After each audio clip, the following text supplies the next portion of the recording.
it's been a lot of talk. We need action. People got massacred recently. We need you to take action, please.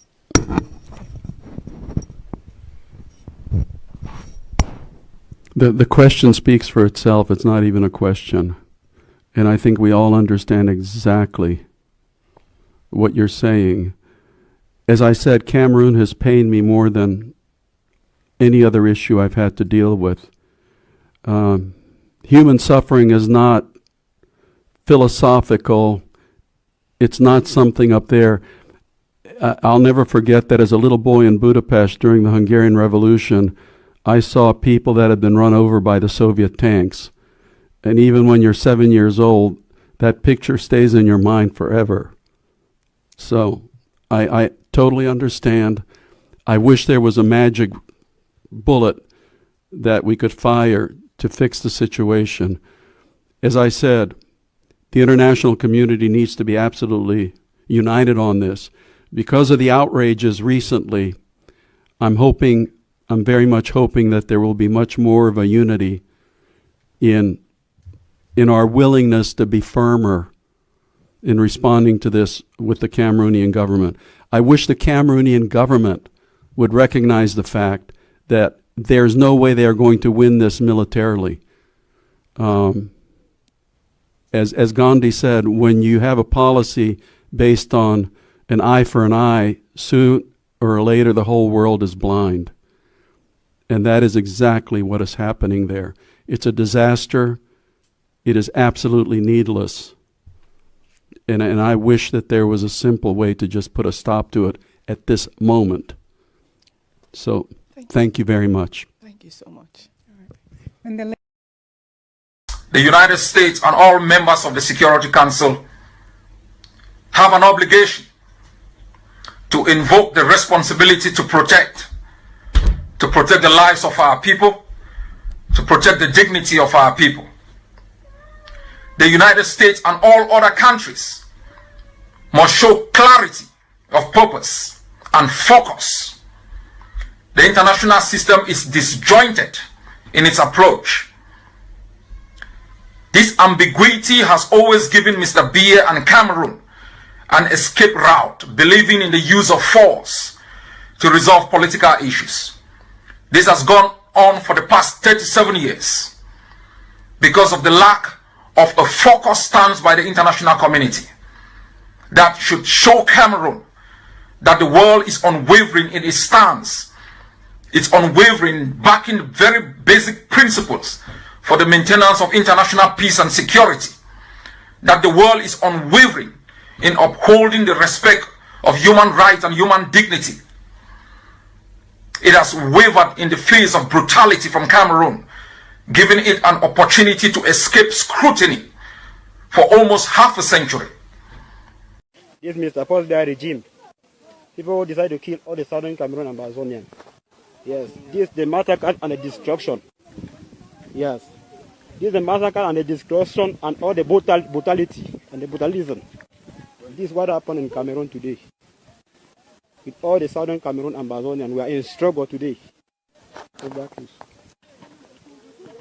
They kill all the family, they don't leave even one person. They scatter all the family.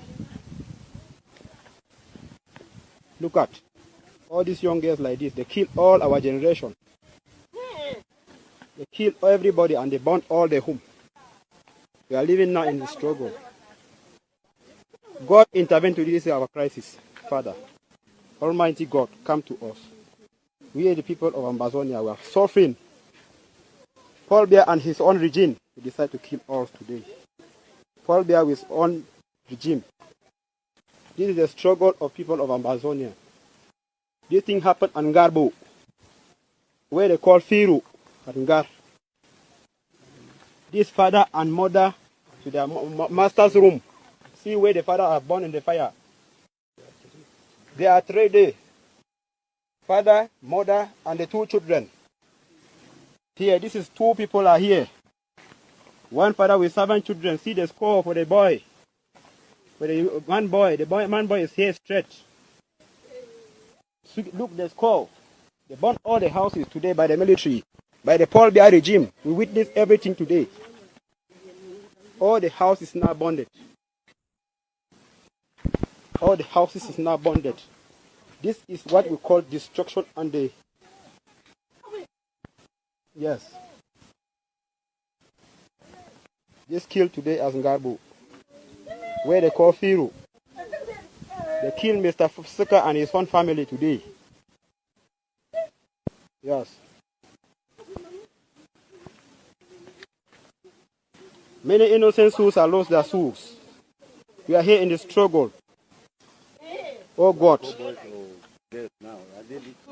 Oh God, intervene to our situation, Father. Oh God, come to us. How you come and remove all the Israelites from Egypt. Father. United Nations has called for an independent investigation into the violence and has said perpetrators of the killings should be held accountable. Meantime, opposition parties and rights groups in Cameroon have condemned the killings, which they have attributed to the Cameroon army. The Ministry of Defense denies the army is to blame. It, however, claims that only 5 civilians were killed in an unfortunate accident which was sparked by an explosion. Thank you very much, everyone. Those of you who are here already, we are delighted to have you here with us. And once again, ladies and gentlemen, thank you for this.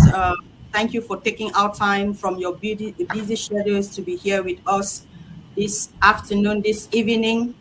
So today we are embarking on a journey into the very heart of compassion amidst conflict. So exploring the profound intersection of empathy and liberation within the Ambazonian struggle. So in the midst of the turmoil and unrest, the plight of the victim often stands out as a testament to human cause of conflict.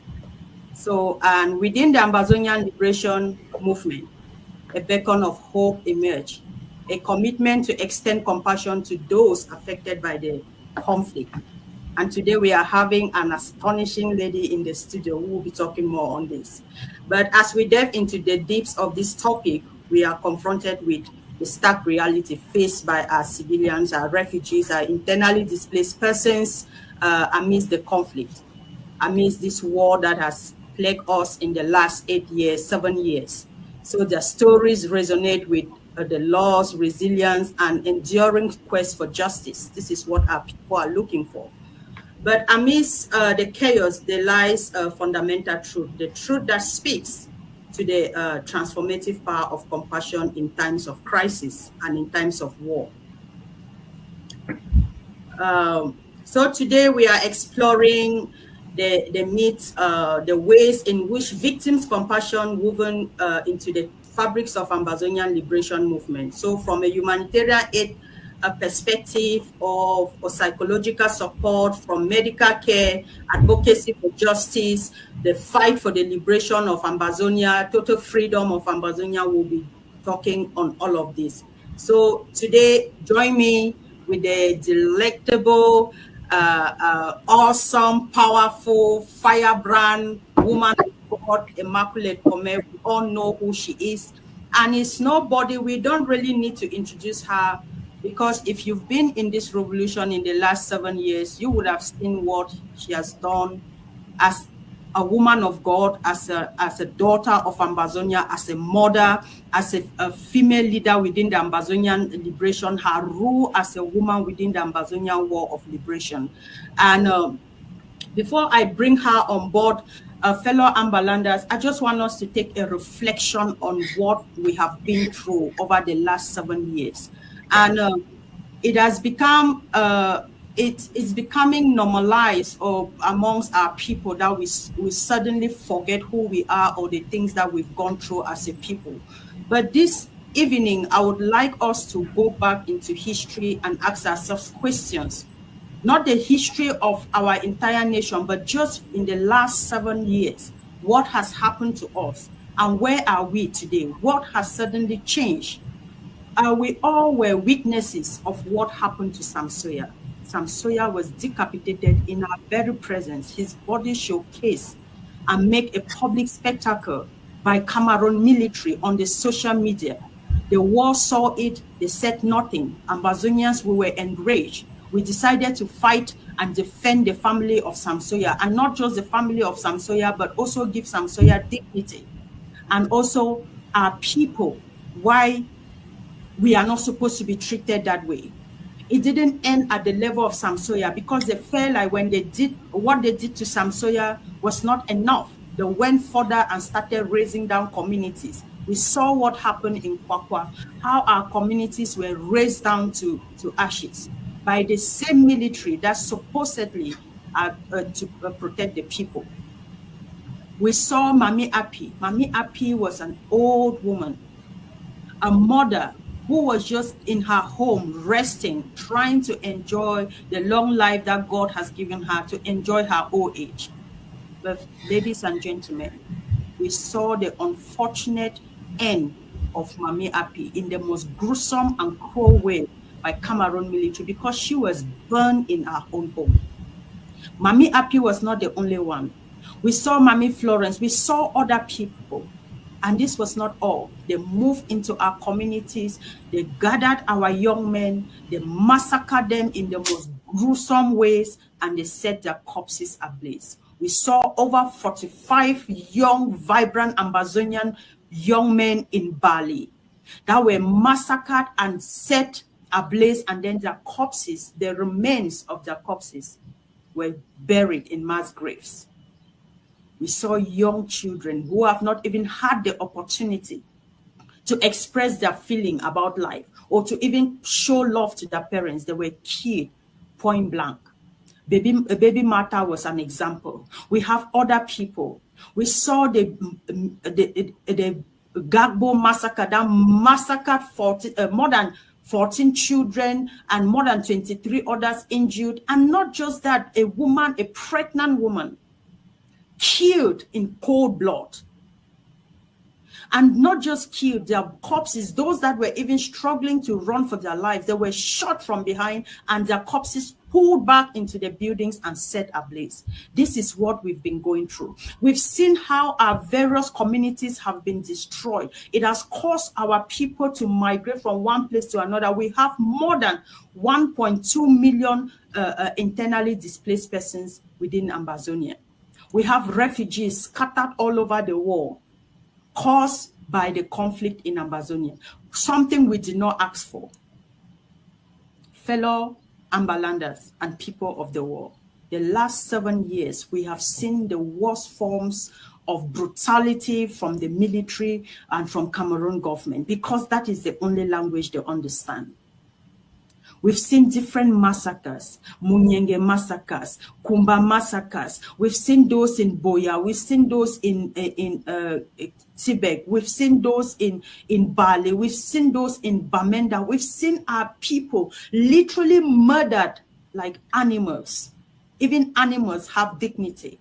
The gruesome way in which our young men and women have been murdered in the past 7 years, we can never in any way describe it as dignifying, because the level of brutality on us has not been able to resonate with any reasonable Ambazonian.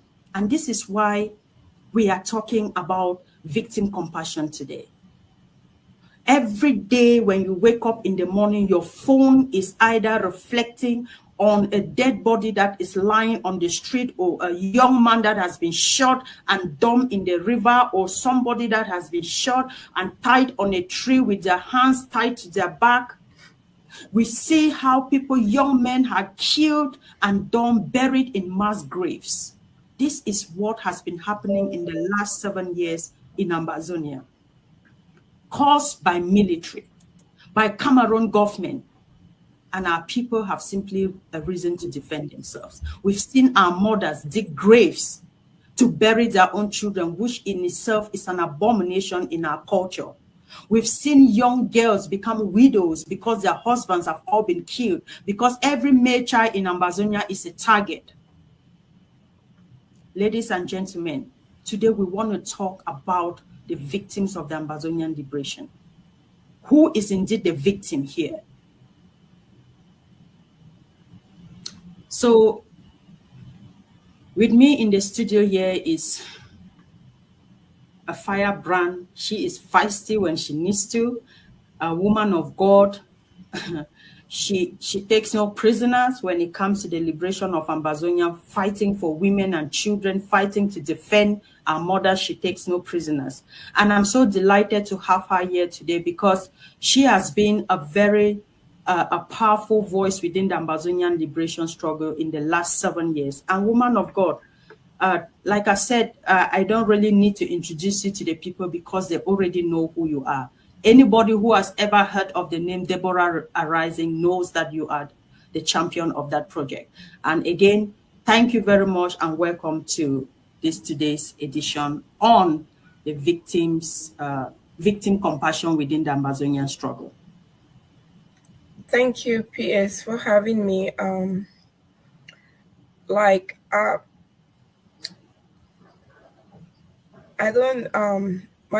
always tearful when I recap the affliction and the torment perpetrated on our people.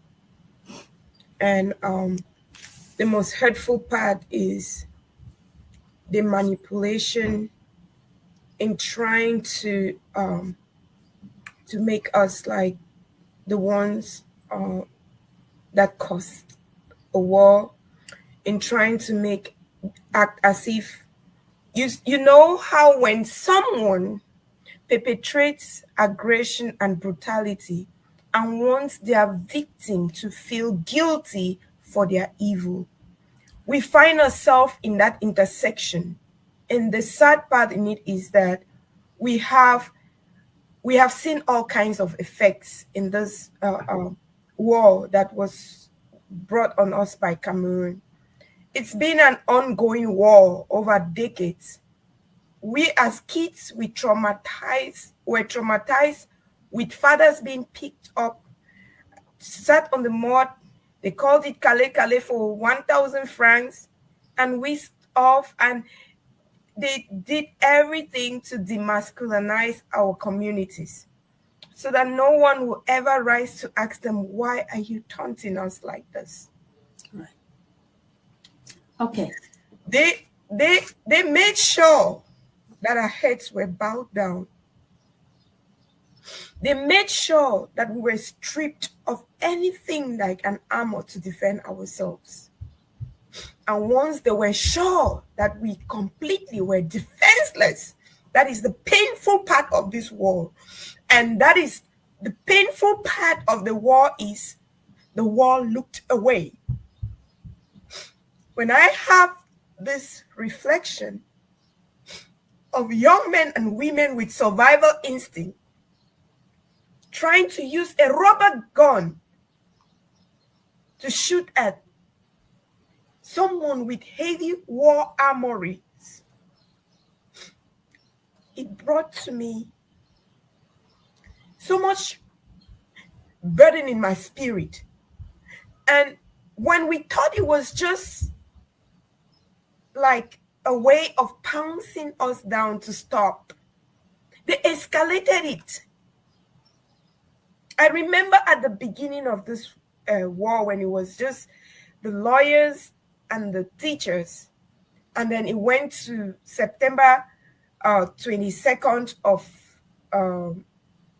2017. I remember when the aggression persisted. I remember calling the Cameroon presidency. I remember calling the Prime Minister's office on a private number that was given me. And hell, they wouldn't respond. And I'm asking myself, and these intellectuals, haven't they seen the consequences of war? Haven't they felt the pain of the people? Didn't they see Mami Api? Didn't they see the woman with the toddler on her nipple and with the baby on her nipple and the toddler on her back burnt in their sleep? Where is their conflict resolution abilities? And when it dawned on me that they had no willingness to resolve the conflict and it was intentional and meant to be aggravated, then I knew that we as Ambazonians, we needed to do something. And as God will have it, young men and women, old and young, they rose up to the task. That is the biggest blessing Ambazonia has ever had, that for the first time, God gave them that anointing and that power to stand up to the bully and said, enough is enough. That's right. Dying or living, we will restore dignity to our land. But the sad part is how these people continue, how they continue to perpetrate these acts of evil on our people. Right. Sometimes people number 1 or 2 people and all the like. The image of the truck, this big truck, Right. we call it tipper, Yeah. that was releasing dead bodies like fish that they were putting in a congel camp in a mass grave, have never left my mind. Exactly. That was the Pinyin massacre. No, this one is not the Pinyin massacre. There were dead bodies being discarded in Yaoundé, dead bodies of our people in a tipper, very big tipper, and people were yelling. The Pinyin massacre you can count in tens, but that was like the reason. I don't even know why people want to think or calculate whether it's a genocide or not a genocide. It is. Because we suffered existential threat. We have unmarked graves. And when I look at all of this, I'm asking myself, do we really need to preach to any Ambazonian? And for those who stand and say that do not think, do you really, really have a living soul? Now there is, when I ask this question, sometimes I don't bother so much, because I know that our people have been cloned over the years. We were given an education system and an economic system and a civil functioning system that made us be on the path where you have to please the trajectory of our colonizers to fit in. And so our people were brought up with this set of inferiority complex, where they are not bold to stand. Like in America, no one will take that shit. You can't just come to my neighborhood and burn down my neighbor's house. The whole city will be out for you. Exactly. If we hear one alert, whether it's false or true, that there was an unknown gunman in a school, our kids are staying home. But I sat in dismay and saw people who live here, who kept their children home for 2 years because of COVID, chanting, go back to school, just because they have gone and taken advantage of the war and created small schools that they are looking at their self-interest of how that academic year should not be missed so that they can make money from their school. This is one of the things that were motivating those who said, go to school under gun cannons. Until when we were sure that we had areas that were secure, we could not, out of a dead conscience, be telling children go to school. You have to be able to study the climate as a parent, because life has no duplicate. Exactly. And that is one of the reasons I have very strong admiration for AGOC. That's one of the reasons where I'm like, this is a gift from God at this time, because the security of our people takes primacy. The interests of our people take primacy. In every situation where you meet people who are conscious of humanity, who act with conscience, craft policies with conscience, there is hope that humanity will be dignified, because we were dehumanized. We were treated like, it's like they came for a hunt. And then you come, you see these people, they burn down houses. They'll take somebody's livelihood, they burn down your barn. Right? And then, as if it's not enough, folks, they went ahead and started cutting crops in the farm. Exactly. Now, they did not only try to kill us with their rifles, they tried to kill us by food deprivation. And so most of us rose to the task. And I will always forever be grateful to the Aya Foundation, because they went to uncharted territories. They plowed grounds and took food to people. They crossed through seas. And then you have their elected or paid agents who will go to attack these people who do anything good for our people. Now, And I'm talking. where is the compassion? Exactly. Even if you love money so much, and you live in a glass house, won't you show compassion on that woman whose house has been burnt, on that pregnant woman who is giving birth in the rain, and the only comforter or the only warmer that she has for her baby is the leaf of a plantain? No Ambazonian, or no, even if you're not an Ambazonian, I know the war on us in its magnitude has not been on media streams. But okay, before we get to that part, woman of God, I want us to talk more on a little about what you just mentioned there on food deprivation. I remember that La Republique military, they didn't just come into our community and cut down our crops. We saw them on camera stealing from our community food reserves. So they literally went in and bought out everything that our people had, sell for the times of need, for days of hunger. And then we saw them also stealing our livestock. We saw these people stealing our livestock within the community. And this went further to aggravate the food insecurity or the food shortages that we had within our community. I want you to speak to Ambazonians who are still very much interested in aligning themselves with La Republique, especially on this issue of La Republique military entering our communities, raising down our communities, cutting down our crops, stealing the reserve that we had, stealing our livestock, killing our women, raping our girls, and causing untold suffering to our people. And yet our own people still think that they are a friend of Ambazonia. I want to correct that statement, Spokes. Our people don't think that way. We have few weaver birds. Those weaver birds address those. Few bigots, right, who have lash mouths on media, giving a false impression. Our people do not think that way. Our people don't feel like Cameroon. For the large of it, we have all seen. I hate playing into the manipulative cleverness of fools, because our people are not. If, let me say, one person decides to come out with because of their personal interest, and they go to one Afrique media and sit there in a round table, they don't represent us. And I don't call them Ambazonians, and I don't say some Ambazonians, because they actually don't even make up to 100 of the 8 million and more.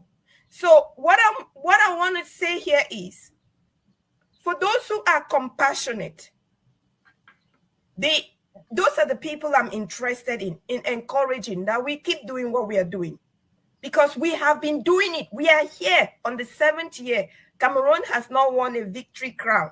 They have won a loser crown. Right. Because God is with us. This fight is not just, it is not a joke. So when we have some few people who go out there and try to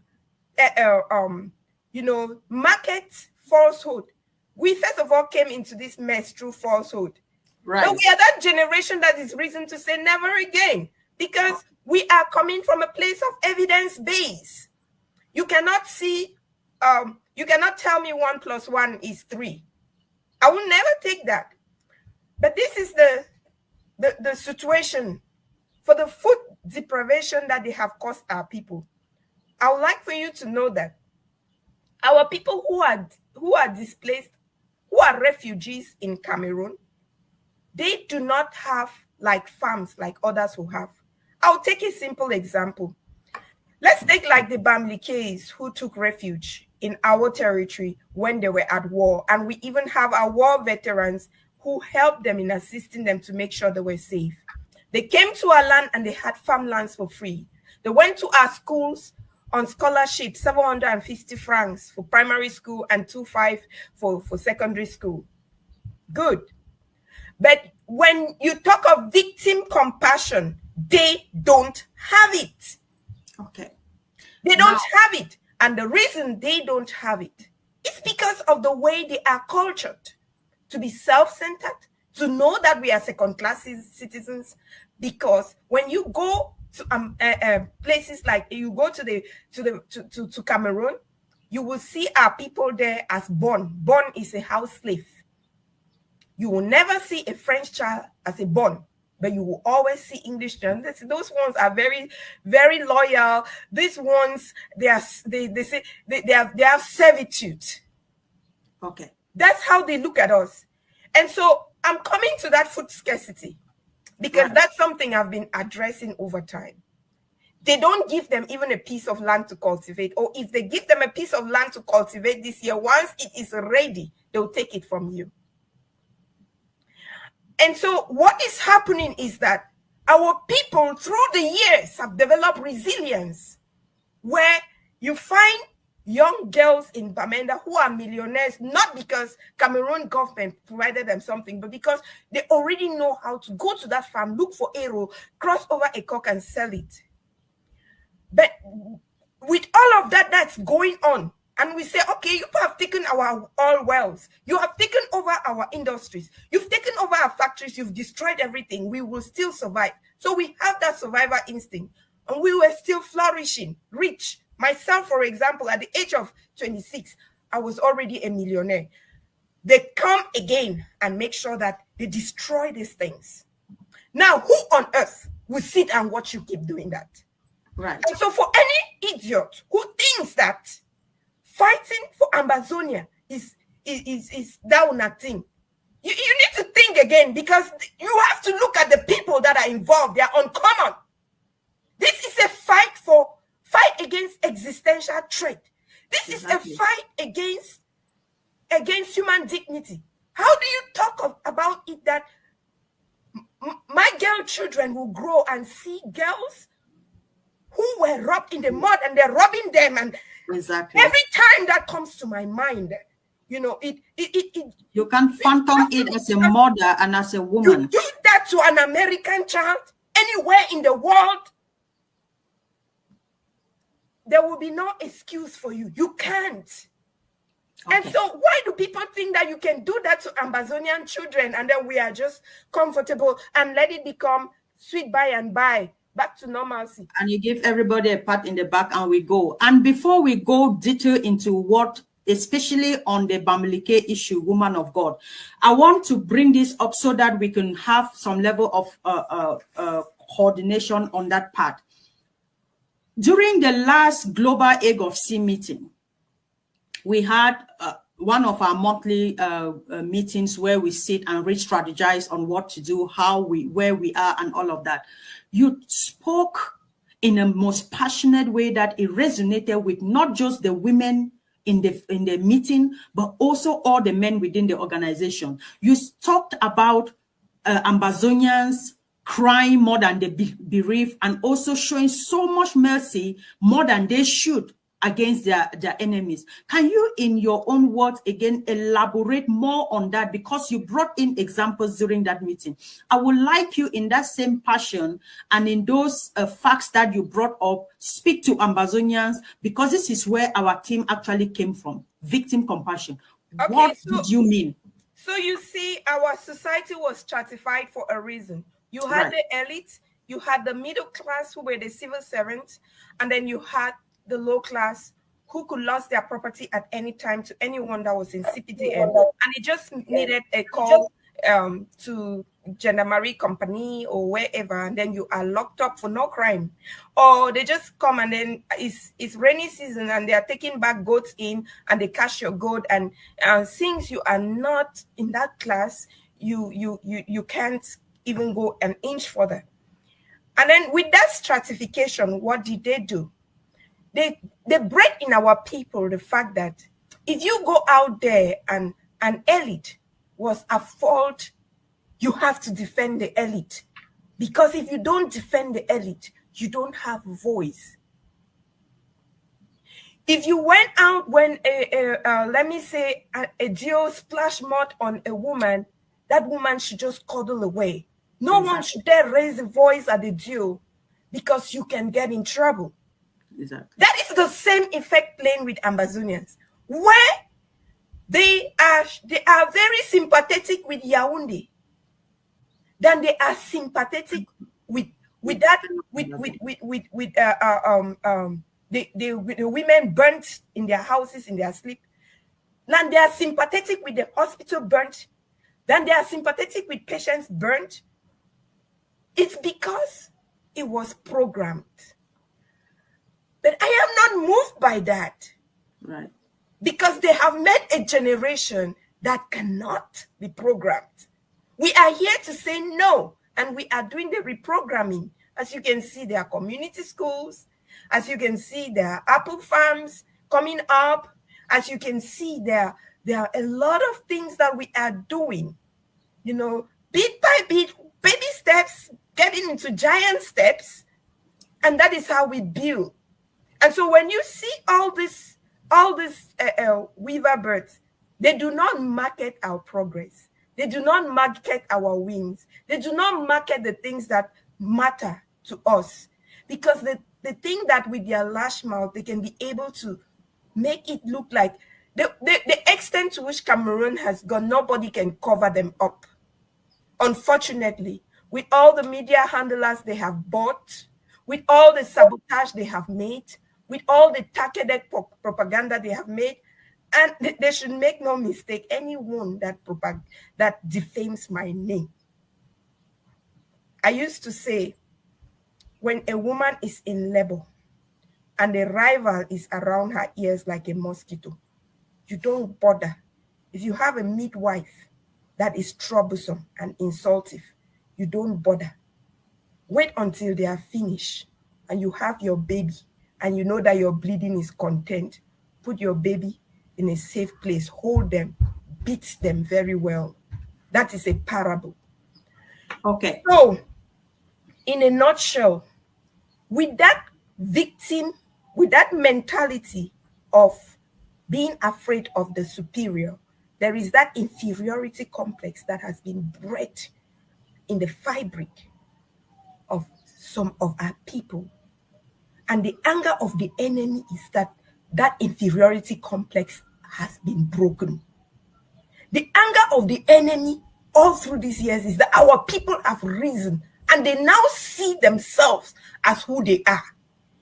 And then you still have some people who are still in that chain that we need to take them, help them get out. I want us to exercise compassion on people who come with such ideology. And then compassion mixed with some rubbing off to set them free from that chain so they can understand that we have been the victim. And you cannot be sympathetic that your slave master is losing because you are becoming free. Because those who think that way are the people who are like, okay, don't you see that if you say that they will pay tax, it is segregation? What kind of segregation? Can I cross the border of Gabon for free? Never. Can I go and stay in Never. Gabon beyond the days that were given me? I have traveled most African countries. Can I just get up and fly to South Africa? Even to Congo, can I just go without a visa? The visa to go to South Africa is to Congo is one of the most expensive visas. You have to pay a visa to go there.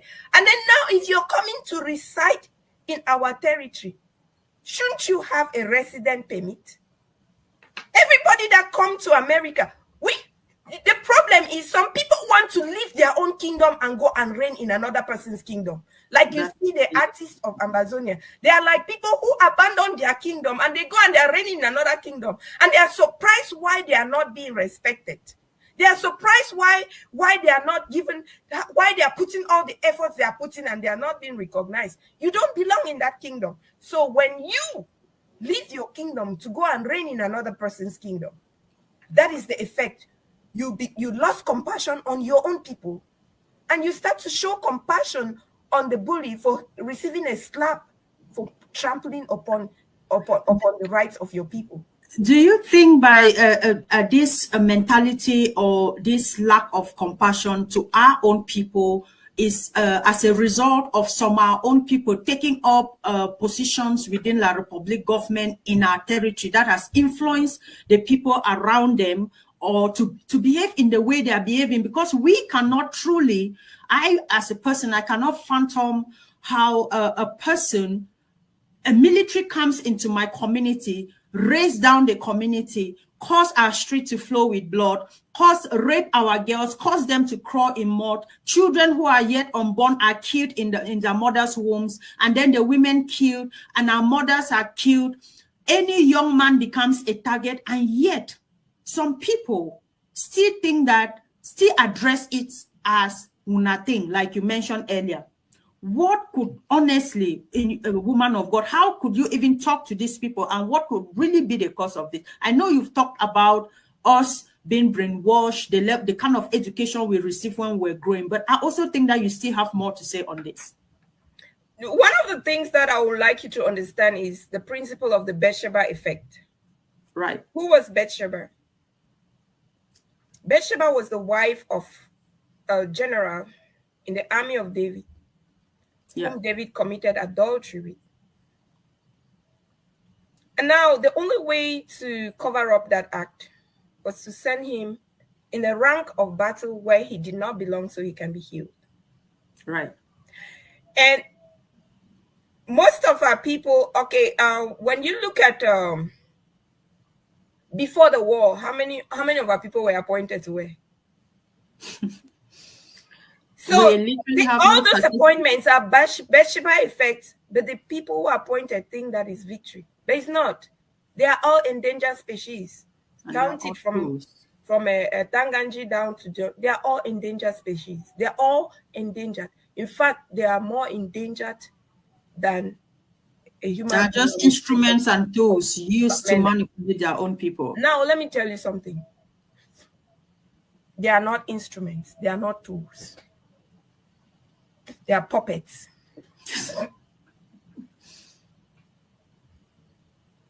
Because if you put victim compassion in your heart and you have empathy, there are some things you will refuse to accept or embrace. For example, when I grew up, I had a lot of connections with all these rich people and all these ministers of this and that and that. I choose not to do business with any of them, even the ones that were in my business network, and make sure they never saw my face. And even when we went to Hilton Hotel for any event and they come and ask me where I'm lodging, I made sure I went and lodged in the cheapest hotel where nobody would be able to trace me, because they were vicious. They don't give anything for free. That's one thing that our people must understand, because when you go out to trade with ministers of other countries, it is different. It is pure diplomatic relationship. But with these ones, it's like you have to know someone that knows someone who buy your place. So most of these people who had to pay to get into position, who were suddenly just given those places without any payment, they didn't understand that they were like throwing them to the pigs. And then they go behind dark lines and do the same things to our people. But what is happening is, when you look at our people in the realm of the spirit and with the trend of events and everything, you would realize that Cameroon has lost control. Even those who are Cameroon's facilitators, because they are engaged, they have lost control. They don't know. You know, what God did to make Ambazonia invincible is that he made us unpredictable. Exactly. If you look at how the egg of sea have managed all these noisemakers, all these detractors, you will understand that it doesn't just happen. It takes a high level of emotional intelligence to deal with some of these things. And then you just imagine that all of you in the leadership of the organization, you did not take a crash course to get to your position. You just responded to the call out of victim compassion. You just responded to the call out of empathy for your people. You just responded to the call because you can't stand the evil. You just responded to the call because you can't be quiet with the ongoing genocide. You just responded to the call. Nobody comes and wakes you up. Nobody gives you a token. Nobody pays you. You are volunteer for your country. You don't get a tip. Not at all. It is not like someone is coming to motivate you or tell you what to say. Like, you didn't tell me what to say. I didn't tell you what to say. Nobody commissioned us to talk. But because of victim compassion and the hunger for freedom, making sure that this never happens to another generation, we are here. And that is the invincibility of who we are.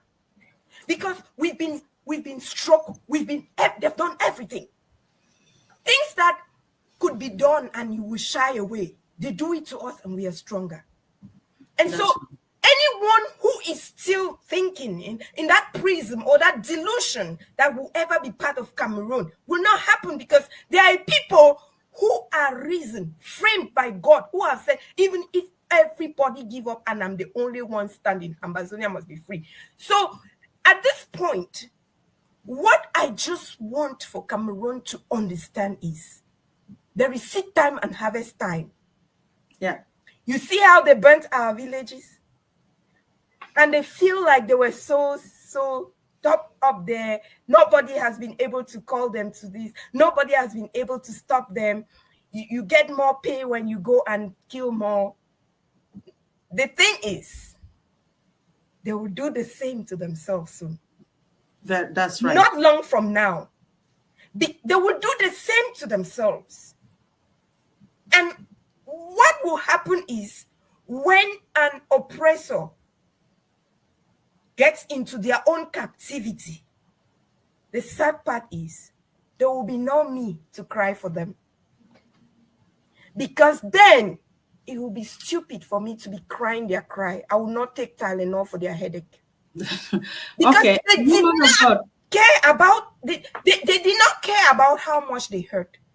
But the truth is, in life cycle, it will return.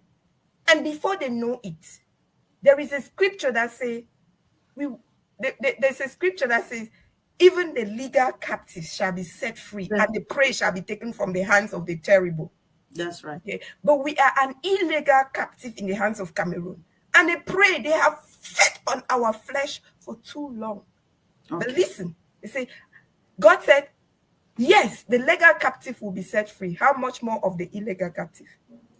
And I will fight against them that fight you, and cause them that oppress you to feed on their own flesh and drink their own blood as sweet wine.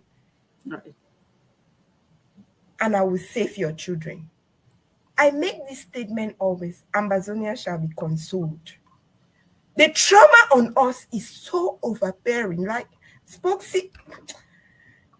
hi God. Yeah, look, I can feel your pain, to be honest with you, woman of God. And Cameroon has been that kind of Cameroon's existence, like the leader of the Ambazonian liberation will always say, that they know Cameroon, because Cameroon understands nothing but brute force.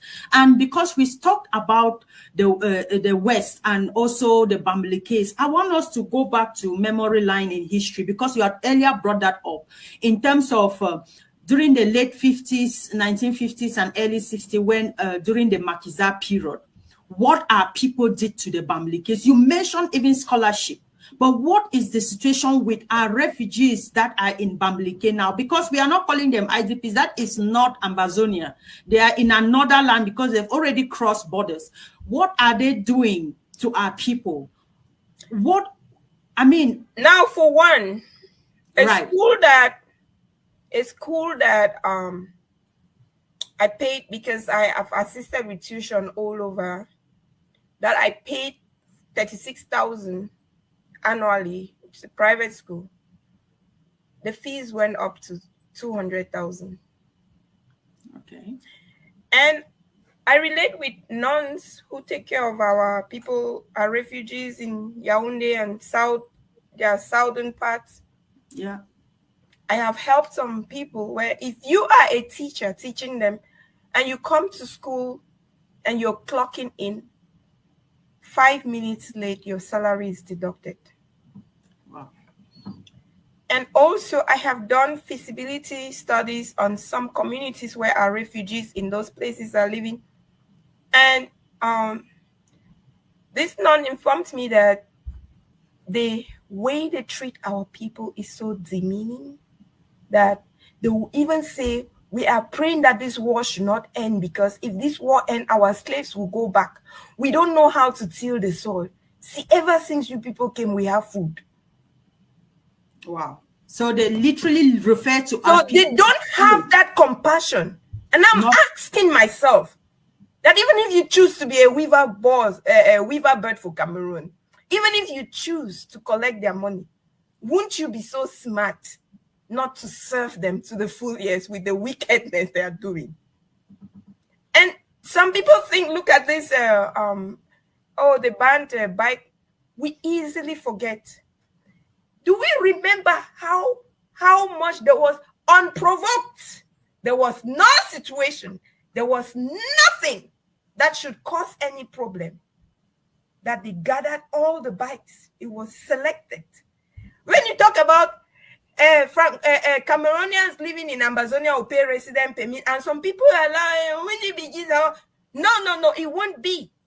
It won't be because they collected the bikes of our people. It's selective. Can you tell me how many Bamileke people they killed in our life? No. Woman of God, you in mentioned Yaoundé, let me finish. In Yaoundé, this happened in the capital, and all the so-called people of Ambazonia who have given them pseudo positions, they don't see that as a problem. But the livelihood of our people were taken. The burden comes on us. When they call me for hospital bills, in the Ambazonia war, you don't have to be my family member to get help from me. When they call me for hospital bills, when they call me, they can't eat. When they call me that the bikes, they are making America pay for it because it's American dollars I'm using to subsidize for their recalcitrance, to subsidize for their stupidity. Because a broke country like Cameroon should not prosecute a war for 7 years. At the second year, when they knew they have lost the war, they should have surrendered. But for them to be so stupid to continue prosecuting a war for 7 years, war is too expensive. It costs lives, it costs treasures, it costs everything. You are depriving like 3 generations of treasure. When you go to prosecute a stupid, insensible war run by unfortunately, Cameroon does not have a government. They're an NGO because everybody have their own faction of the war economy they want to hold. That is why they will come to Canada to bring resolutions, agree, and then this person will say, if I give up this my treasure too soon, I don't recognize that. That is the way they are tailored. And so they burnt down the motorcycles, the motorbikes of our people. It was selected. I pray that these things don't just fade away from the minds of our people. Yes. What did our people do when they had to go targetedly collect just their bikes, came to that big place, laid them there, it's a bike chip, and burnt them down. And then you find someone who just think that it's a free ride to do anything. No. It cannot be righteous to kill an Ambazonia. We have reason to say no. It cannot be righteous to burn down our villages. It cannot be righteous to continually target us. It cannot be righteous to perpetrate genocide on our people. And so it's a zero tolerance policy that Cameroon shouldn't have ever tried. And I think it's beyond pardon that they should even think that there should be some leasehold of alliance between Cameroon and Ambazonia. No, they haven't even come to that place of penitence. It's just like a pastor imposing on someone that you are having this problem because you did not forgive, when the perpetrator of that act has not even said, I am sorry. So we have this pseudo mindset that has been imposed on us, that blessed reality. How will you be talking of forgiveness for someone who is still committing the act? How can you be talking of reconciliation with someone that is still aggressing you? You should be talking of sanctions. You should be talking of boundaries. Don't we say that you put boundaries? So why is it that they think that Ambazonians don't deserve a right to put a boundary, to say it's enough? We have to create a boundary. Someone has made it a decade of years habit in thinking that you're less of a human. You have to rise and say, no, enough, stay, get away. And that's what we are doing, and we are not reversing that. And there is nothing like, okay, let's try to there's no middle ground for injustice. There is never. Because that will mean that we are taunting the victim compassion. We do not care, and we cannot be that generation that does not care. We can't. We deserve to seek absolute justice. All the things that they have done in dark lines, they don't know that we have evidence of the things they have done. Like they'll go and kill here and say, oh, Amber did this, oh, Amber did that. All those things they are doing, they cannot be hidden. From the time that war was launched in our land, it was already on the radar. That is why we see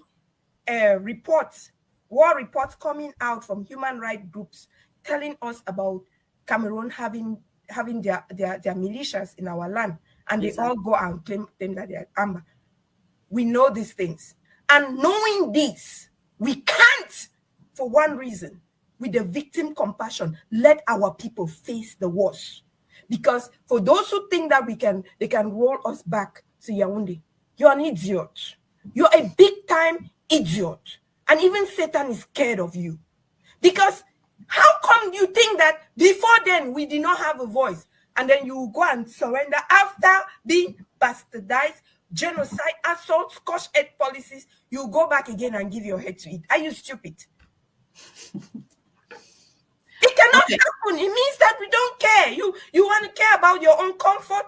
None of us will live here forever. None of us will live here forever. But when you are gone, what will be said of you? We are celebrating Juneteenth with Rosa Parks. We are celebrating Martin Luther. We are celebrating everybody that fought, sacrificed their lives. I don't want you to celebrate me. I want you to have compassion. Compassion. Just empathy, which is a vital aspect of any livelihood to show that you're a human being. Because if you don't have it, you're a beast in a human body. Woman of God, I would like us to dwell a little bit more on that issue of Ambazonian refugees in the West and how they're being treated. We already know that Cameroon understand no other language but the language of aggression. So they came on, they also carry out a very extensive, aggressive campaign on the Bamili case during the Makiza period. But what the difference is that when they migrated into our territory, we welcomed them with open hands. They now own lands in our home country, in Ambazonia. They own very extensive lands in Ambazonia that children have benefited from the educational system within Ambazonia. They've benefited a lot of, we show them compassion during that time. But what I don't understand now is the same thing that happened to them, even though ours is worse than what happened to them in the 50s.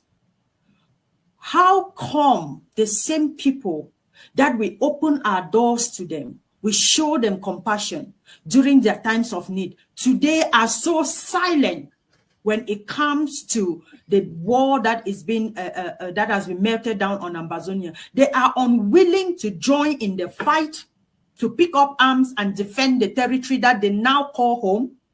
They are unwilling to even provide humanitarian support to our refugees that are in their own home country, and they are using them as slaves, as their labor tools. They are unwilling to even stand with us to defend the ideology of Ambazonia for the for our self-determination. What is the reason? Could it just be because of the Cameroon's policy of divide and rule that causes people to just be at loggerhead and never have a common ground? No. I want you to talk more on this. It is not like that. It's just simple because they have always been superior to us. Right. According to the prism of Cameroon standard. And don't forget that they ran into our territory does not mean that they became us. I used to tell people that just because you meet a cobra on your bed does not make it a domestic animal. Now the problem is us not wanting to define that line that this is not us and this is us. They will never change to be who they are or see themselves the way they are. Let me ask you a question. P.S. When you grew up all through your life, did you ever go to a long tennis court? Did you ever see any child in Ambazonia neighborhood going for Olympics? But children in Bafoussam had going for Olympics. They have private coaches. You don't need to come from a rich family and extending to Yaoundé. They had all those things. Because we were not meant to have them.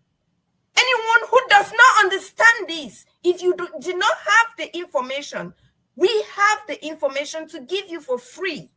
So when some of you go out there and make a fool of yourself, trying to solve a linear equation with a quadratic formula on African media and all these stupid nonsense, nonchalant houses that have too much prejudice with their reporting, you will be able to come back to this and learn from objectivity. We live in a time when objectivity is the evidence.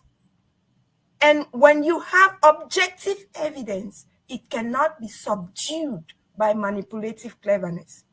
So these people were raised to know that we are not their class.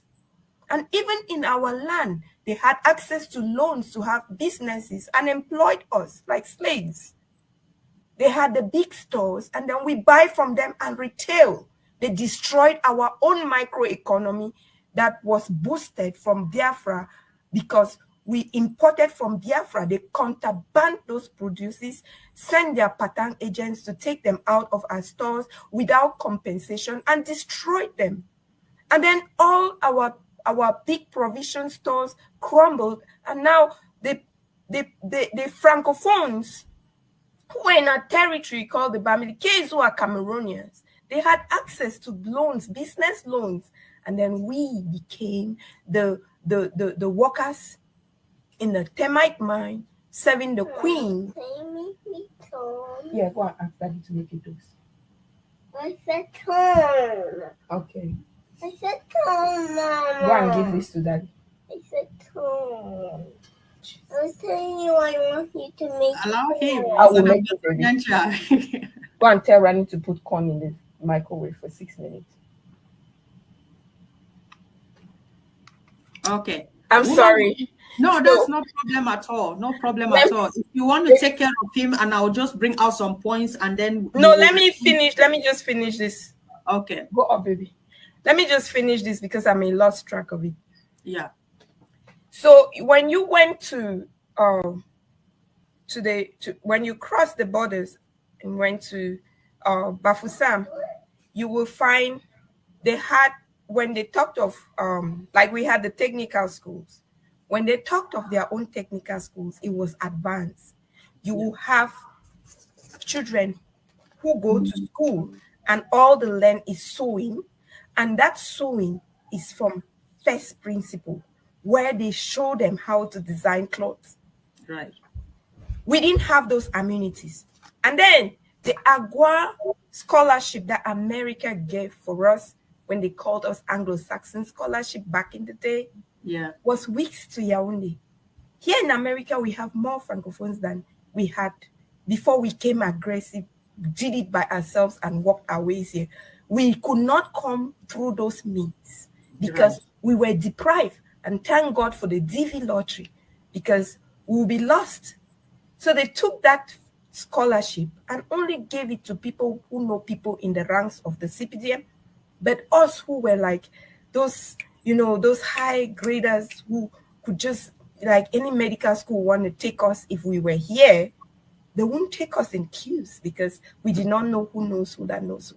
And then they took that scholarship away and gave it to them. They enjoyed it.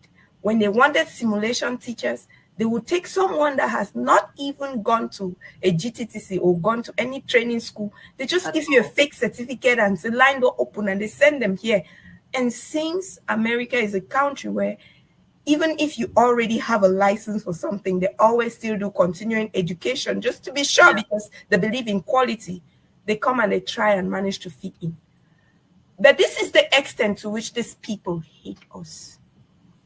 This is the extent to which they don't see us like part of them. This is why they thought that assimilating us will just make us lost. And then now the painful part is our people started giving French names to their children and trying to shift away from our traditional names so that they can be able to pass concours. That's how bad it had become. So it was a silent apartheid that went to a Cold War, that went to a genocide that escalated to this magnitude. And okay, woman of God, I can totally feel you. And there's been this argument amongst the Bamilekes when brutal Ambazonians come up to them and ask them why they've been so adamant and silent on the about the fight for the Ambazonian liberation. And some have the argument that because of their economic dominance, they really do not want to get themselves involved in the fight between Cameroon and Ambazonia because they don't want the businesses to be affected. Others are of the view that for self-preservation or for self-healing, they are still trying to heal from the Makiza massacre, and they would not want a situation where so they were there midwives. Let me just give you some of the points that the silly points that some of the elites are raising, that they are still self-healing from the Makiza massacre, and they will not want to endanger the population again in a dark age like what they went through in the hands of Ahidjo and his people. And also there are also some arguments that the fear of repercussions from the Yaoundé regime, of course, that they have their people in governments and all of that. So in order to maintain their relationship with La République du Cameroun, they don't want to be part of this fight between, and again, they wanted, our cause is completely different from their cause. These are some of the silly... the point is, I get all of that. Our cause is different from their cause, yes. And I'm very glad that they did not join us to fight. Yeah, so, but now I want you to speak to the Bamileke people who live in our territory, and based on what you know about their coming into the land and what we did to them as a people. So Spokes, the thing is this. I would like for you to understand that is the way they are wired. Two, what they are saying that they don't want to be involved for this to happen, and that utterly understood. If they had joined us, there would be no divination. They would have just said, okay, let this thing just cut. Let's just be grass field battle. So it's for a reason why they are not joining us, because they are not us. And two, even if they are not joining us, they should not be cruel to us. They should show victim compassion, meaning that what? We open our doors to them. We give them farmlands for free. They lived among us without any rankles. They should reciprocate that compassion. That's all that they need. They don't need to join us fight. We don't need them. And they should not betray us. So okay. They are not our brothers. They don't, we're not linked to them. There's no umbilical cord linking us to them. Right. They are completely of a different territory, and they were persecuted by their own country. We gave them refuge. They are free to go back to their country. They are free to please their country anyhow that they can, but they cannot forget that we showed them compassion and that they should reciprocate in such a time as this. But with my investigations and all that I followed, reports that I get, they are not doing that. You sit in a taxi and they're telling you, a woman will be saying that, I cannot rent a house in Ambazonia because they confiscated properties. We never confiscated anybody's property. If there was a war and they were running for their lives, they ran for their lives like our people to run for their lives. So some of them are not informed. Some of them are just wicked. And I would like to remind you that there was a Betty woman who came on Equinox and suggested that they could create a buffer zone, select only CPDM people, put them there, and then the rest of the Ambazonians, they put them, and then just kill, and the war will end. It came from the mouth of a woman. But none of these weaver birds on Afrik media will pick on that and say, hey, what does this woman say? No, they won't. They are waiting for the next one that you say, Ambazonia must be free. And to them, it's a problem. Why are you so angry that we will be free? We will be, and there is nothing that anybody can do about it. Okay. Woman of God, based on what we just discussed now, I know they are not part of us. They are not our brothers. We are not linked to them in any way, but they live in Ambazonia and they enjoy the whatever that the produce of Ambazonia. They've established themselves in Ambazonia. But I'm a little bit concerned with this. When we are introducing tax, they don't want to pay, because now who are they? No, the thing is, they have to pay. Would you just allow, just give me a second there, woman of God, and let me just bring out this point. Because some of them, they come up with this issue of, and some Ambazonians are of the opinion that they shouldn't tax the Bamlikes who have been established in Ambazonia. They are now like Ambazonians, or they shouldn't ask them for anything. We should just treat them as our own. And yet the same people say they are not part of us because they are still self-healing. They are preserving the remnants, and they are also trying to, they are afraid of the repercussions. Each time we want to introduce a policy within the country, they are saying, oh, we should exclude these people, we shouldn't cause another war within the territory added to what we are already facing. What exactly, like, you wanted to come in? What are they afraid of? If they were that strong, would they have run to us and it was our people, mothers who went and fought for them to be free? It wasn't our Ambazonian veterans who went and fought for them to be free. Who are they? That is the point I'm saying, that they created that inferiority complex to put you, to make you to remain in servitude. What do they have? They are human beings like us. And then another thing is, people have not understood the concept of tax, because tax was like penalty from Cameroon, where if you're in the SDF, your business is out taxed until you lose your business. Like when you were not a regime sympathetic like the Nangas, you lost your business, where they use tax like a tool. But tax, that I understand, the concept of tax is for nation building, and every citizen should proudly pay their tax. You wear it. I pay tax here, and I'm so proud I am a taxpayer, and I'm so happy because I see what my taxes do in my community. Roads are good. I go to the hospital and the hospital is clean. I see what my tax dollars are doing for me. I paid sales tax. I go to the store when I buy. If I buy something for $100, there is a sales tax that is attached to it. That tax goes to the state. And so it is their concept of tax, because like when I had my business, I paid 15% of my income. Just this is income, not value added tax on my products, directly to the treasury of Cameroon. But Cameroon is broke and use other means. Why? Because they have tax collectors who go without accountability, tax you as they will according to where you belong. If you're a CPTM, you will not be highly taxed. And then they collect the money and they get their own fair share and give the chicken change back. And so they don't even understand the concept of tax. So they are not even the ones to inform us on how we craft our tax policy, because they don't know. They are illiterate. Tax is for nation building, and every citizen prides in paying their tax. It's not something that you do. You're not doing it out of obligation or as if it was a penalty. You're doing it out of loyalty for your country and the desire to see infrastructure rise in your country. You want to see community schools built. You want to see we being able to incubate our chicks and not import them foreignly. You want to see all those things. not to allow our children to continue to learn about spirogyra that is in no market and draw cockroaches and flies, but you want to see them being able to create fish ponds and do all the things and be able to get subsidies from their own country to do their businesses. Won't it be wonderful when we all do these things and we start subsidizing the market women, and they are growing their businesses and able to trade internationally with Biafra and other African countries? That's the myopic brain that they don't have, and they cannot be like us. We cannot rewire their brains. If they choose to emancipate someday, they will know. But we are like an intelligent people that were subjected to be ruled by fools.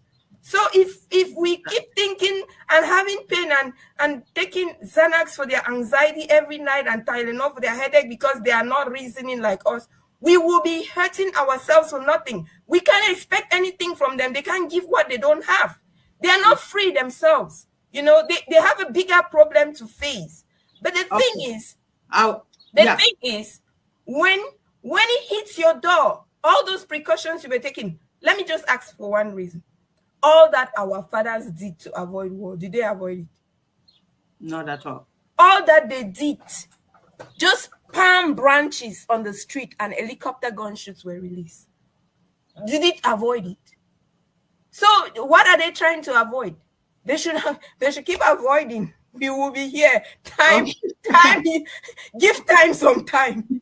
Okay, woman of God, I still want to come back on the issue of some Ambazonians and the rhetoric that is out there and the things that they say about the current situation in Ambazonia. I'm for the understanding that we show a lot of compassion for strangers than we do for our own selves. Why do I say so? When we have the apartheid in South Africa, from the understanding from my elder brothers and aunties, it was compulsory for everybody to maybe do something, bring it to school that they will sell and get some money to send to support the killings, the people of South Africa. They were willing and they gladly did it. They composed songs. I remember the leader of our War of Liberation, Dr. Ayaba, telling us that they even had to sing songs just to support South Africans against the apartheid. And now we have the Ukrainian war, woman of God. We've seen how so many Ambazonians have shown more sympathy to Ukrainians refugees than they've shown to Ambazonians who are their fellow brothers and sisters. And what do I say? The Ukrainian war, they said Ukrainians are the victims. But we have seen how Ukrainian president and Ukraine is bombing and killing other people in Russia and attacking Russia with all their might. But yet they have been termed the victims because Russia attacked them. And it's the same thing with the Palestinian war. The Israelite now is like the enemy of the whole war. And whatever Hamas did, no, they don't count on it. Palestinians are victims. But when it comes to the Ambazonian context, this is what I'm saying. They don't look at Cameroon as being the oppressor and Ambazonian being the victim. They see Ambazonians as instead the troublemakers. How do we really correlate these things and the mentality of some of our people? How did we get here? I'm going to correct your sentence again. Right. We should avoid saying Ambazonians, us. I said some Ambazonians, that's what I said. Yes, we should even avoid saying some Ambazonians because there is no Ambazonia that will be thinking that way. Anybody thinking that way is a cloned Cameroonian. Well, what I mean to say is this, spokes. You can compare it to Ukraine. Ukraine has experienced patriotism. The Ukrainians knew that they were Ukrainians. They might have been colonized, but they have fought for a certain point to be where they are. But you're talking of Ambazonians who were deceived. Listen, when we do all these things, let's trace the root cause. Our curriculum was written from France. You heard the leader of our War of Independence saying that for GCE board, it was bloodshed. Everything was bloodshed. We've come a long way. Let's give ourselves some grace. So when I had said before that we will not do collective judgment. Like they used to say, oh, those Ambazonian leaders. I'm like, no, isolate the one that is doing the wrong thing.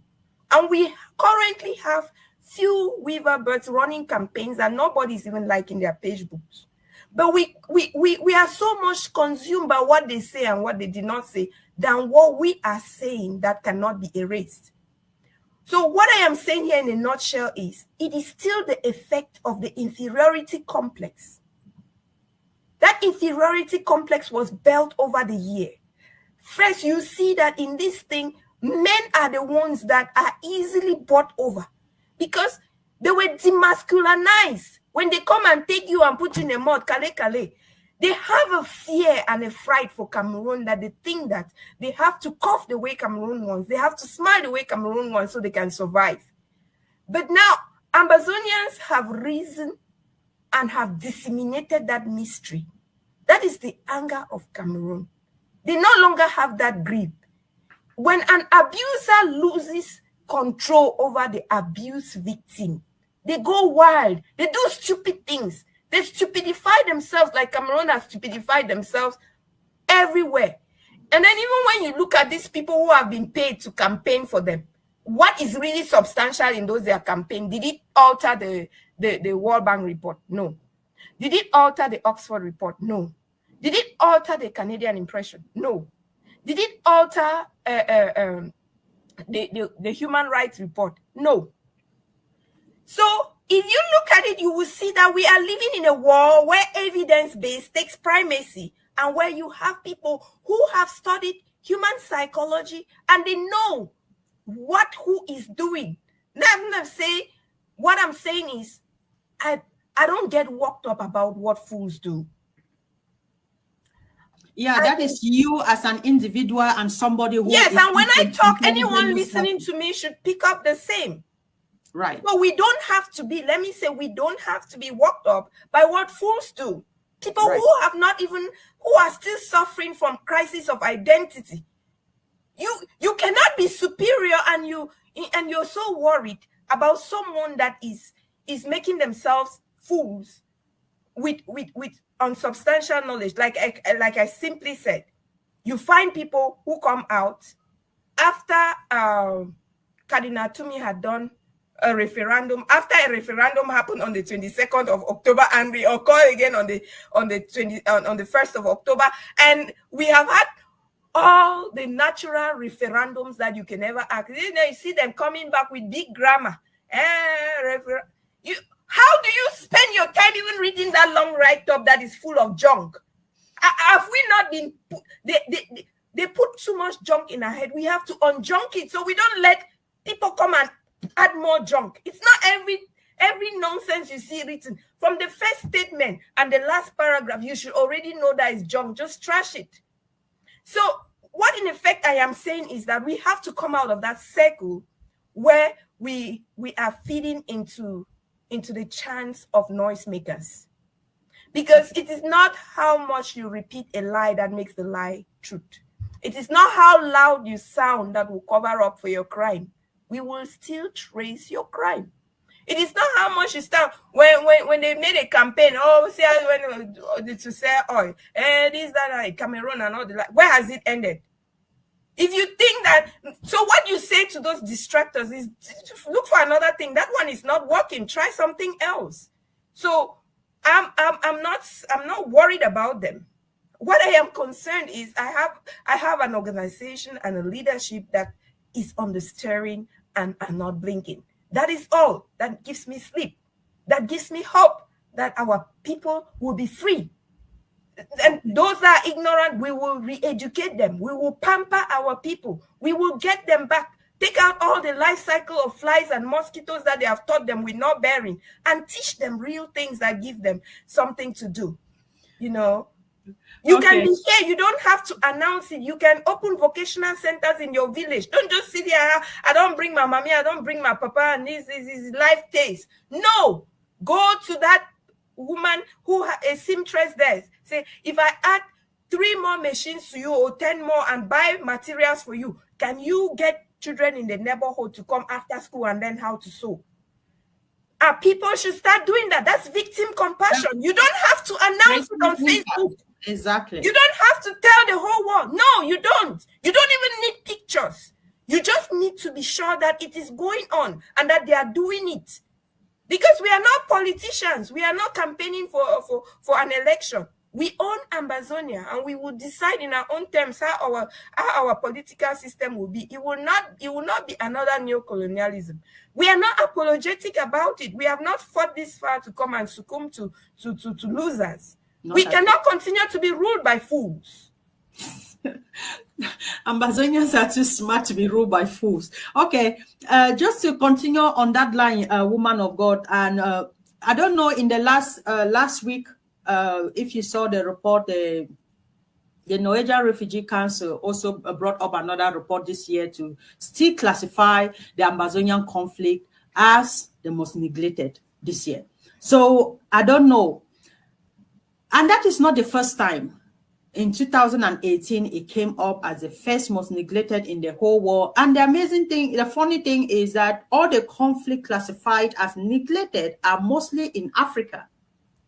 And there are other parts of the world that are facing this conflict, but they are not neglected.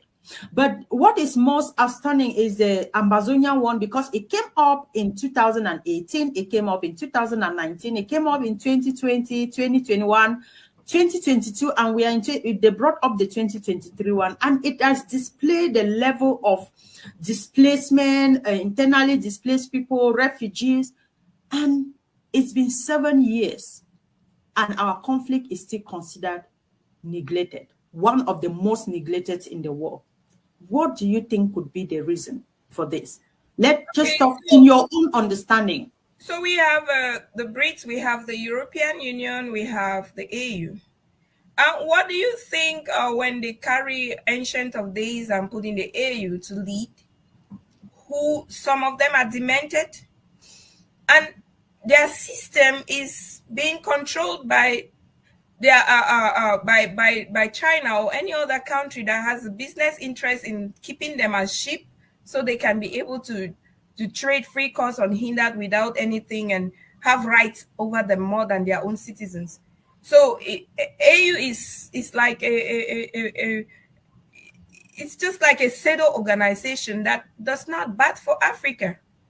So that's why you have the neglected conflict. But the difference is that there is a generation that have risen that is not dependent on those failed systems. And whether they neglect us or they don't neglect us, we have proven to them that we have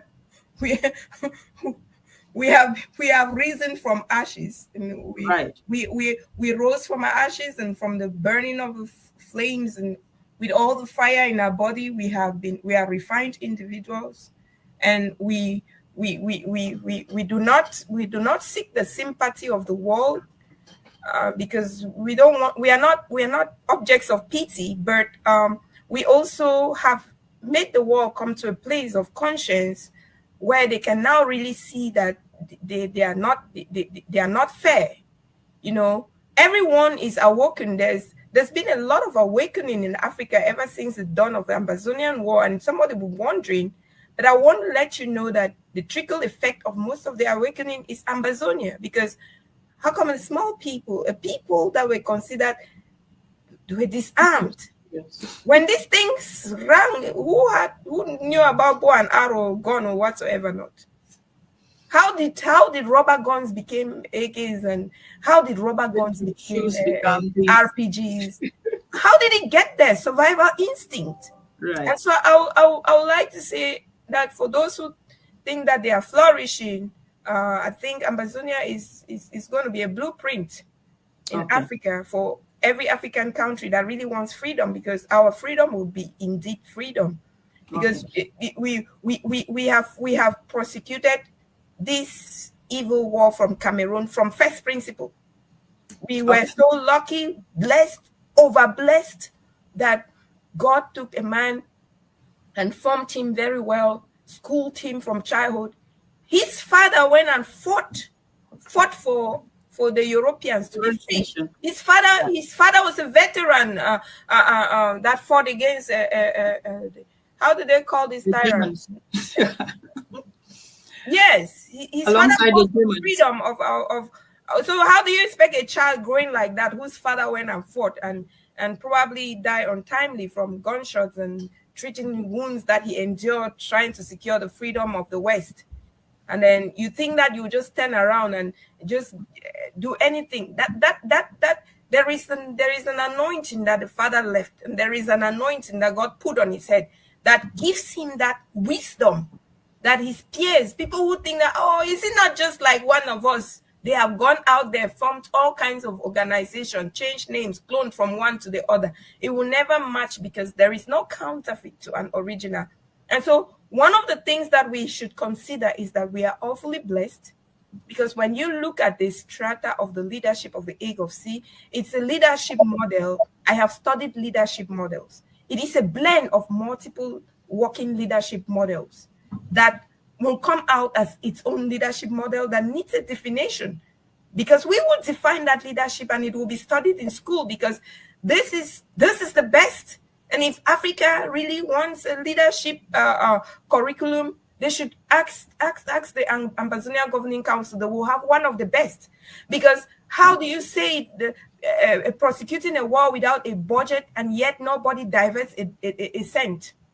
How do you say it, prosecuting a war without a budget and begging every month and depending on the goodwill of people with victim compassion to join and answer to the Colarian call, and for all these 7 years has done it without a trace of any form of embezzlement?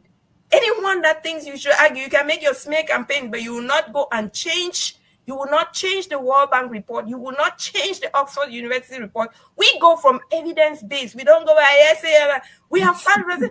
If Cameroon had made you, you don't yes so one now. Then you lie, say Mary don't move belly, we need to move belly. We don't do that kind of a thing. You have to give us the evidence. We work with evidence. So we have moved from that. Yeah. We have moved from that and we are here. Perfect. And I'm very happy that they neglected us. Because if they did not, no, let me tell you something, Let me tell you something. If the name is Tell Joseph for Egypt, enough will become prime minister. That's right. If they did not neglected us, they would have obstructed us with imperialism. That's right. Nothing happens by chance. That's the fact. I am glad that they themselves are seeing that they neglected and they are coming up to something. But sometimes it is in your solitary moment that you come out with the greatest invention or innovation. That's true. Einstein, when he was dismissed from school, that's why we have this light. That's why things fly in the air. So I don't like what I would really recommend is that we should continue to have that feeling of self-sufficiency that is in our vow or confession that we make, and fight as if all depended on us. Whoever crafted that was anointed, because that is what it is. So let them really not care. We care. We have compassion, and we will not let go of our compassion. Our compassion will drive us, and we will remain accountable to our people. We will remain protecting our people and giving them the right to life. We will do everything to defend every child born of the loins of Ambazonia, like we have been doing and will keep doing. And we are very, very, very thankful that God made us this way. Okay. Woman of God, I would like us to move into one last topic, which is about women and the role of Ambazonia women in this liberation struggle, and what has been done and where we are now when it comes to women. And I want to take you as an example, because over the years you've fought, you've spoken, you've contributed in nation building and humanitarian services on the ground. You've helped families, you've sponsored teachers, you've sponsored children. And that is your woman, your instinct, not just as a woman, but also as a mother and as a leader. Over the years, we've seen, I remember working with you on the project Deborah Arising. And through that project, we did a lot for our people. But as time goes by, we've also seen a fallback in the participation of women in the Ambazonian struggle, unlike before, where we have, I don't want to be calling names, but we at least we know that we had people, Catherine the Grace, Jennifer, Momsi, Dr. Liz. I said I didn't want to call them, but I'm calling them now. And all of yeah, all of and all these women brought in so much energy in the Ambazonian revolution. Mami Jera could sit on live internet and will be hitting, and you ask yourself, what has changed? What is wrong? Is it social media bullying? Is it smear campaigns against them, threat to their families, or the loss of interest? What has changed? And also, on your own part, what has changed with Deborah Arising? It was a platform where we could come together, support our girls, sponsor children in school, provide for those in the bushes, IDPs. But there has been a little bit of layback with the women. I want to know what is happening with Ambazonian women when it comes to this revolution. So nothing have changed really. Okay. In the world where we live and the way God made life, there are times and seasons. Perfect. It's not everybody that enlists in the American military that serves for their lifetime. And if anybody served and decides to be a veteran, that's okay. Our leader of War of Independence said it was not going to be a walk in the park. So when there is war, you're in a race, some people weary. Some people just finish their rule and then they are aside. And it's better they are aside than to stay and be confused. So you might think that someone has given up, but they have not. Because all about the war is not about talking on Facebook, shouting and crying. Because when we cried, what changed? The Cameroon stuff? No, you know why their tears go start fight. So you think when you're fighting, you have time to be talking. I used to say sometimes that fear the silence of a woman than you fear when they talk. When I'm silent, I do worse than I would do when I'm talking. Because talking takes away the anger so quick, and so I may not react the way I would react if I was silent and internalize the anger. So many people were letting out their anger. And one of the things that they decided was a coping mechanism, because there are people who became hypertensive from this. And you go to your doctor's office and they'll say, whatever you're doing, slow down. If not, you get a stroke. And then they slow down and they are doing what they can do without agitating, to show that, because that's one of the things that some people think there's a stalemate in the war between this. There's no stalemate. The fact that you have to be multifaceted the way you fight. You have to be sensitive. You have to follow your instinct. You have to follow the times. We did Deborah Arising when there were no humanitarian aid. Why should we stay doing humanitarian aid when other areas like community school arose that needed help? So nothing died. Nothing in the Ambazonian revolution has gone down silent. No woman have given up. Nobody has given up. We are all still fighting, but people are fighting in different ways. So that impression, it's very important for that to go out there, for you to put that out there for a lot of people who have been asking these questions. I deliberately brought this up because I wanted you to tackle it. Well, the people who are asking those questions is because they don't understand warfare. Warfare is very complex. You have to be unpredictable by your enemy to not be prevented. You have to be able to eliminate unnecessary battlefields and create your own battlefield where you know you will defeat your enemy. You cannot continue to ride on the antics and the triggers of the enemy. Like, for example, each time you see that they have killed somebody, you come and you're so worked up. No, there have to come a time when you sit down and strategize like an eagle and start to take advantage of the storm to fly high. So it's not all about talking and talking. Action is better than talking. If you come to a place where you think that your talking is giving tools to your enemies to use against you, what do? You deprive them of that. Okay. And so there are some, like the people you're listing, I may not speak for them, but I can say that somebody have, Ambazonians have not, they are fighting. Even if they are not on Facebook talking, they are doing something. And the level of humanitarian assistance channels increased.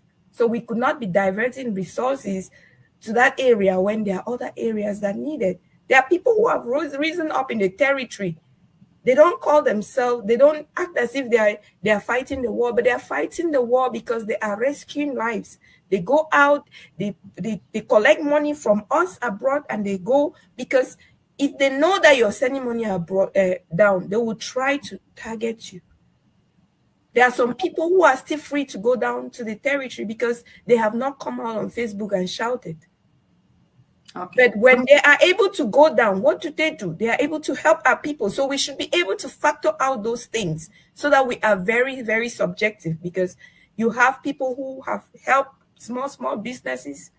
You know, there was a time that I gave a clarion call and sent subsidies to people who make shoes, who sew things and all the like. And they assured me that with that subsidy, they were going to train like those who were in Kumba, they will train those who were internally displaced, they did. So we fight in a multifaceted way. So if I come out now and put their pictures and then Cameroon Village go find their store. Okay, woman of God, now because we're going to wrap up this thing at the top of the hour, so I have some direct questions that I'll ask you, and I'll read them out, and you just answer them as fast as you can in just like 1 minute. And because we've already touched on some of them, but you just for you to bring them out. So, woman of God, can you share with us a moment or a story from your experience with victims of the Ambazonian conflict that deeply impacted you emotionally? The story then too much. Everything about the killing in Ambazonia has impacted me. All. Right. Okay. Everything. Everyone Ambazonian that have been killed, every one of our person that have died because of this war has affected me. And the only way that I counter that effect is when I am doing something to stop Cameroon. Exactly. That's perfect. Because the only way that I was able to deliver my baby safely was when I decided to pick up extra shifts to send money to a woman that is not able to have this. That is the way that I cope with the trauma. The trauma is intense. When the war is over, some of us will need therapy. It is intense. That's true. I can't cite one because all of them are painful. There is none that is even deserving of for 1 second.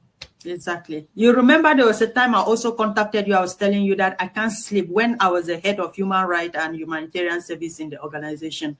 I was compiling the genocide report for Ambazonia.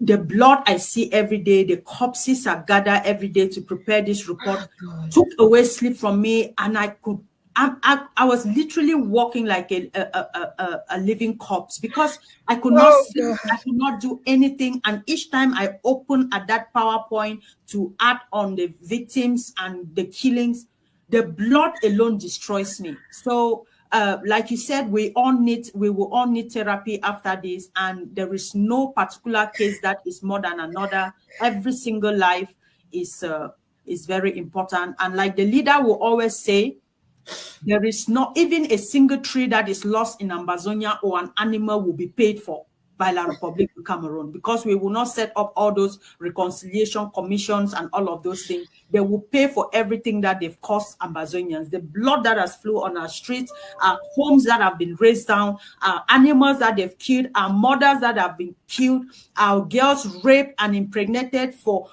bastard children coming out they will pay for every single act that they've committed against the people of Ambazonia. And just to go forward, I know this is getting emotional, and I will pray that you pull yourself together and let's talk to our people and encourage our people, because when you come out, they look up to you to strengthen them, especially on what they go through on a daily basis on the ground. So I'll kindly plead with you. I know it's a very sensitive and emotional topic, but just kindly pull yourself together and let's In your interaction with victims, what emotions do you often encounter, and how do you navigate providing compassion and support in such challenging circumstances to the victims now? To the victims. If you can, fine. If you cannot, then we will wrap it up. We are all victims. Right. And when we sympathize with those that are on the ground,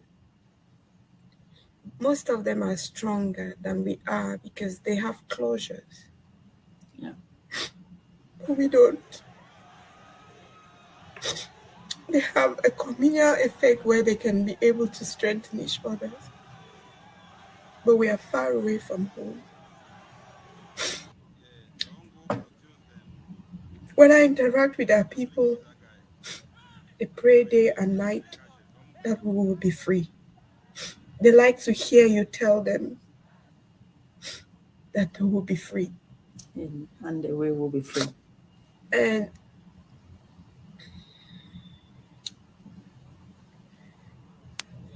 the pain is too much. Okay. That is ladies and gentlemen, I know I've went to that part where you see the woman part coming out and all of that. For our mothers and our fighters on the ground, our girls, we just want you to be encouraged. Our IDPs, our refugees, be encouraged. Know that we will not give up. We will not stop until Ambazonia is liberated. We will make sure you return back home to the place you once called home. You will return back to that place, and you will be proud to say you sacrificed this 5 years, this 10 years, this 7 years, so that you can have a place that is truly free, that you can call home. So just keep hanging in there. We see your pain. Those of you in Nigeria, in the various refugee camps, we see you. We hear your cries. And for all those that are in Ghana, other neighboring countries, we hear your cry. We see your pain. And those in even the heart of La Republique, we see all of that. But one thing we want to assure you as the leader of the Ambazonian Liberation will always say is that there is no freedom without sacrifice. But one thing we know for a fact is that Ambazonia will be liberated. And we will give to you a free homeland that you can be proud to call home. So he already prepared our minds from the beginning. He said, this fight is not going to be a walk in a park. It's not going to be a walk in a park. If you thought in 1 year we are going to get a free Ambazonian, then you didn't get that message clearly. It was never going to be a walk in a park. And I pray that as you have been sacrificing for the last 7 years, continue to sacrifice. Freedom has never been handed down to anybody. You fight for it. And that is what we are doing. Sitting here and speaking on your behalf, we are fighting for the freedom of Ambazonia. Contributing to make sure that children go to school in our community schools is fighting for the freedom of Ambazonia. Supporting our refugees in the respective refugee camps, the IDPs, is fighting for Ambazonia. And our brave fighters who stand to defend your integrity and the dignity of our communities, they are fighting for Ambazonia. And I don't want you to lose track of this. Know that you've been brave enough for 7 years to withstand the oppression of La Republique, to render them bankrupt, to make them become an international ridicule, because they thought that you were a 2 cubes of sugar that will be melted in a basin of water. But you've resisted that water with everything in you. And we pray that you will continue to resist. We will not stop from our own end. It doesn't matter. We will not stop. We will not. La Republique has done so many things to fight us who are speaking for you, but we have decided that we will not stop until homeland is free. We will not go back into that slavery. Okay, woman of God. Yes, PS. Yes. So, despite the immense suffering they've endured, what stories of resilience and hope have you witnessed among victims of the Ambazonian War of Liberation? Everybody is bent to be free. Even Right. those in jail who don't know what is their next fate, they are bent to be free. We have seen people in the jail, they always celebrate October 1st. And when you look at a teenager in New Bell, that they are Ambazonia prisoner, you're asking yourself, is this child not supposed to be in school? And where are all those people who are chanting, go back to school, back to school? What about that child? What did the child do to be there? Why is the child in the prison? What did they do? But right there, they still raise their flag and sing their anthem. So when anybody looks at that, you think it's rocket science? No, it's not. You think it's one lullaby. No, it's not. It's a mark of determination that cannot be quenched.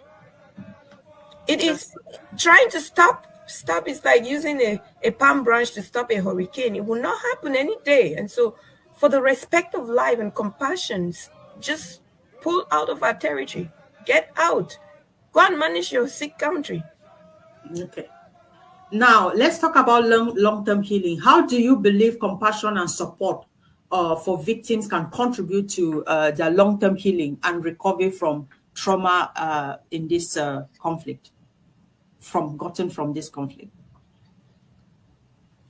I personally adopted some prisoners who don't know I adopted them, and I have savings for them. When they walk out of there, I'll give them without announcement. Perfect. And what message do you have for other Ambazonians to follow suit in what you're doing, or any word of encouragement for our own people? We know we are all victims, but that's